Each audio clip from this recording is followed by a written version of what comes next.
I want to come here today and I want to talk about a take I've had in the past in regards to social media. I have said many times, I don't think ever for an official full episode, but I've said many times in the past that I think social media is like cigarettes in the way that we'll look back on it and be like, we thought that was fine, was a really bad idea. And I think that this, along with another take that's sort of adjacent to it, that is less of my own take and more of me agreeing with an old Bo Burnham take, in saying that social media makes the mistake of speeding up social interaction.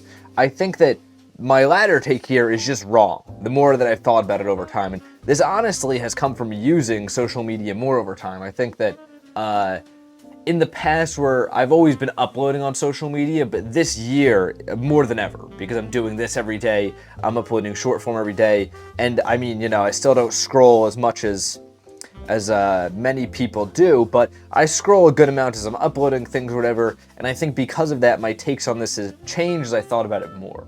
The first is in regards to social interaction. I don't think that social interaction being sped up by social media is inherently a bad thing. I think that social media does not actually speed up social interaction. I think that's almost an aesthetic facet of what it does. It feels like you're consuming so much more social interaction, but I think that that's almost a reductive way of looking at what it does, because it does so much more than just speed up social interaction, right? It's very easy, and this is one of the downsides of speeding up, or of this effect, right? It's very easy when you're on your feed and you're seeing Get Ready With Me's next to videos of war-torn countries, and to think this is a bunch of social interaction being beamed to me at once, and this is the speeding up of social interaction. I think that it's almost the aesthetic feeling that you get from all this, right? But I don't think that that's accurate. I think that that's how it feels, but I almost am inclined to say this is a whole new type of interaction. It almost akin to, like, this is more of a new medium of communication than any speeding up or slowing down as it would be. I think problems do come with this, but I think that those problems don't have to do so much with the speed of interactions as much as the fact that we're monetizing these interactions, and attention, which in the world of social media takes the form of a lot of times digitized social interaction, is what's being monetized, right? Instagram's a great example of this. I'm familiar with the fact that on Instagram, the number one metric that makes videos propel through an algorithm is how much they're being shared. Because in the words of the CEO, who, not that I'm a spokesman for Meta, but as the CEO puts it, we want to put the social aspect in the middle of Instagram and blah, blah, blah, blah, blah. And, they want to make more money. Let's call a spade a spade. I don't think it has to do with any of this stuff of keeping social at the center of social media. They want to make more money, and videos that I'll send my friends and laugh at, I'll get more of because I'm going to send them to my friends and laugh at again, and it'll cause me to keep more time on the app, and it'll get my friend to go onto the app and spend more time on it too. That's how these things work, of course. I think that's actually where the issue comes in. If we were just showing all these things at once, I don't think it would be inherently wrong. I think there would be some downsides to it, right? Like what I was saying before, the example that we're all seeing war-torn countries next to Get Ready With Me's on our phones. I don't know if that's the healthiest thing. I don't know. I think I always go back to it because it's an example of this that feels especially dystopian, right? But I think that's one of the more negative side effects than it is a feature.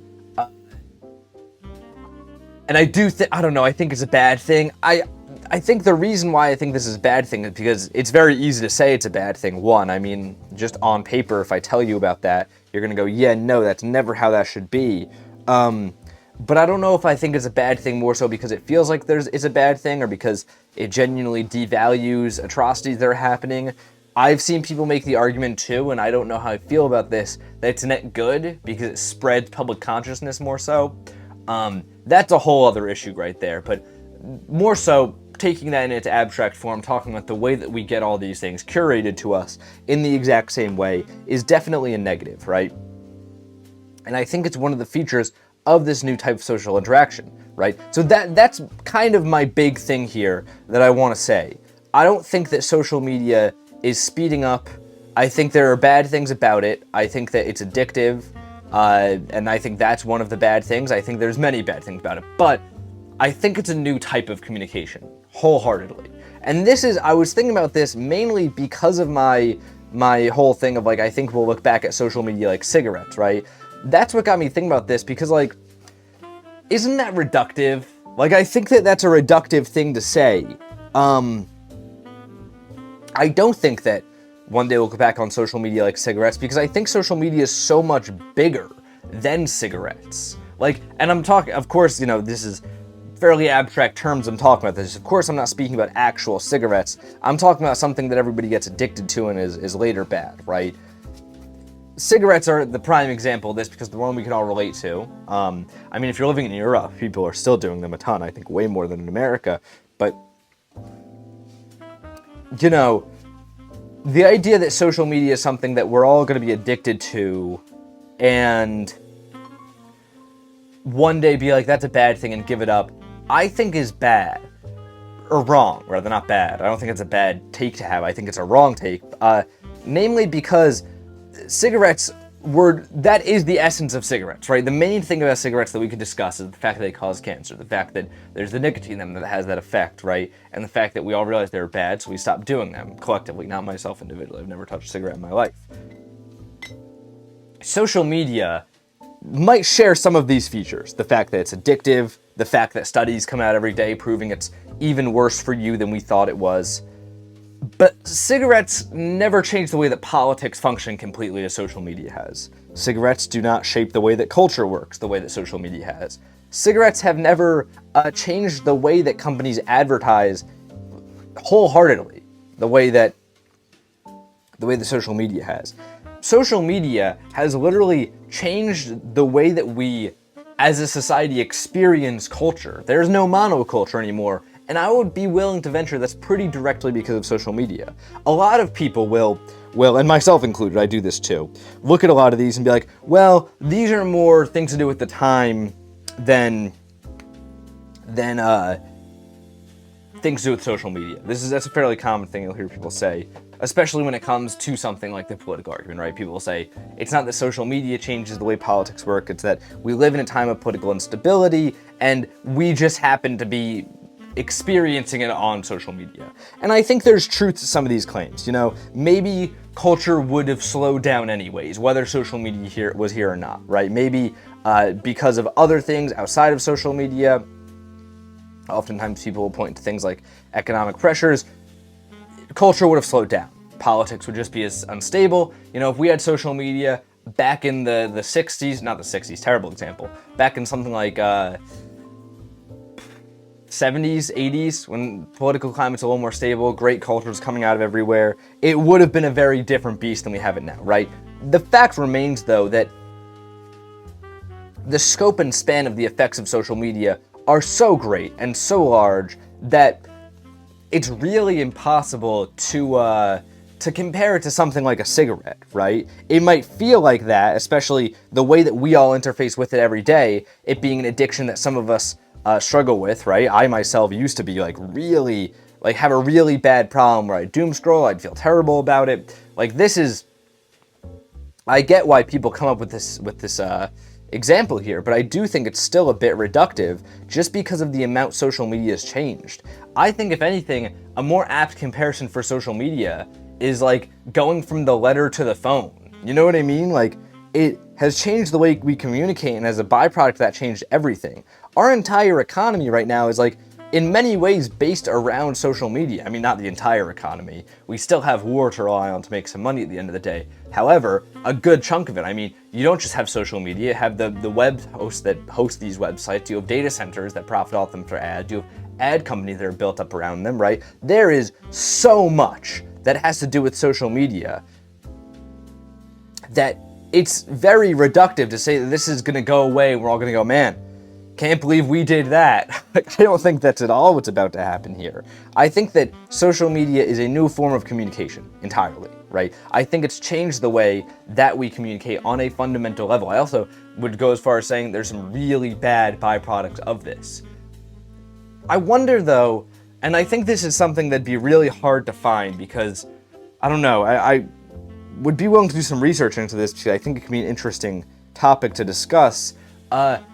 When the world at large went from just sending letters to sending telegrams, and then sending letters, and then not sending letters, to doing phone calls, right?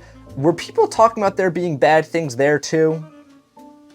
Is there a worse thing about doing a phone call versus sending a letter? Were people then going like, the problem with the phone call is that you can't reread the phone call and it's causing everybody to misinterpret things, you know?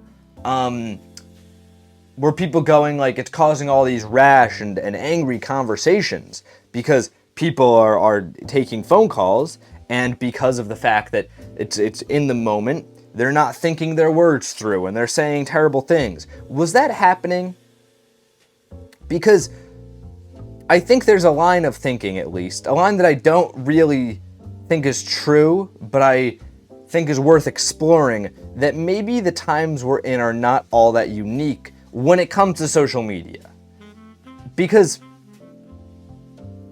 this isn't the first time that communication has changed as a whole, right?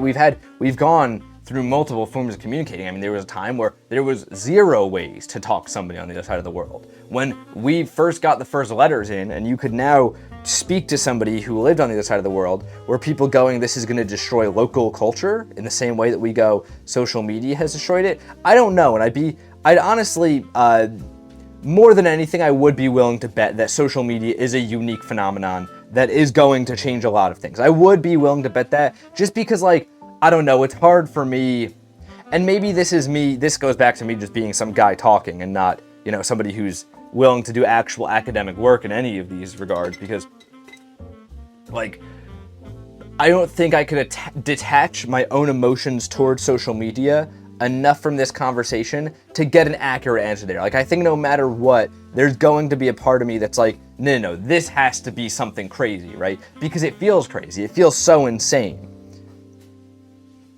And, you know, maybe there is some truth in the fact that things have always been this crazy and things have always been this weird when switching from one form of communication to another. That's a possibility, but none of that is going to stop me from when I scroll and I see people doing, like, ad reads right next to, again, atrocities happening, me going, no, this is weird. This is something different. I don't know. So I'd love to hear an answer on that. I'd love to hear your guys' thoughts on this. I do want to do, as much as this is sort of my take on social media, I would love to do another Paint and Talk talking about the effects of it. Because as much as I no longer think that I really want to word this right here. I think I'm looking at this more from a perspective and being like, this is bad and this is someday going to be like the cigarette. Looking at it from another perspective now of like, this is just an alteration in how we communicate with each other. I still do have issues with that. Like, I still don't think it's a good thing as much as I guess I'm looking at it slightly more callously now, right? So I'd love to do a part 2 talking about some of the effects I have on social media. Namely, I think soon I want to do one talking about social media and art, because I think that as much as I'm not anywhere near a successful content creator, at least metrically by the way that many people view it, I do have a lot of thoughts on being a content creator who has maybe a more artistic sensibility, but you know, somebody who, a lot of content creators, they really do. I know people like this, and I respect it. They want to start content in terms of, like, it's just cool. Like, it's just cool to do pranks and edit them and upload them, and you get money for that. Like, and I completely respect that. But there's also a large subsect of content creators who are like, I want to do something a little new and a little bit more artistic. And I think you get treated like an idiot. And I'd love to do a video on how social media and the way algorithms work has played into that. Maybe that'll even be tomorrow. I think it's an interesting topic. This is the painting, and this is the last painting of the deconstruction series for a while. For those of you that haven't been enjoying this, hallelujah for you. This is the last one for a while. Not because I'm done with this series. I will be returning to this hopefully by the end of the year, if not sometime next year. Because I really like these. I love sketching. I love getting some eyes down. I love playing with colors.